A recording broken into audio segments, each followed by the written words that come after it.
Hello friends, ఒక మంచి item అయితే మీ దగ్గర తీసుకొచ్చాను. ఇదేంటో తెలుసా? పైపింగ్ కుట్టుకుంటానికి మంచి పాదం అనమాట.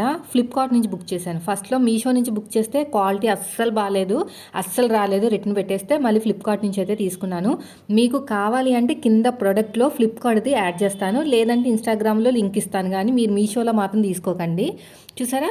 ఇది ఎలా వాడాలి ఏంటనేది ఇప్పుడు చూపిస్తాను. ఫుల్ వీడియో కూడా పెడతానండి. లాంగ్ వీడియోలో కూడా 2, 3 స్టిచెస్ కుట్టిన తర్వాత మీకు చూపిస్తాను. నచ్చితే మీరు కూడా తీసుకోండి. ఇది ఎలా ఉంటుందో చెప్తాను. ఫస్ట్ వచ్చేసి దీనికి మధ్యలో చాలా గ్యాప్ ఉందండి. చూడండి ఎంత గ్యాప్ ఉందో. అంటే మనం దారం పెట్టినా కూడా, పైపింగ్ థ్రెడ్ పెట్టినా కూడా ఇంకా ప్లేస్ ఉందన్నమాట. దీనివల్ల ఏంటంటే కుట్టు అనేది పాదం వైపు పడదు. యాక్చువల్గా ఏదో బుక్ చేద్దామని చెప్పేసి ఫ్లిప్కార్ట్ ఓపెన్ చేసి ఇది కనిపించింది.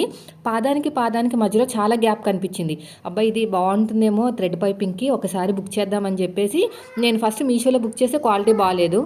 చాలా బాగా వచ్చిందండి పైపింగ్ మాత్రం. ఫుల్ వీడియో పెడతాను. నేనైతే రైట్ సైడ్ బుక్ చేసుకున్నా, కింద ఇస్తాను.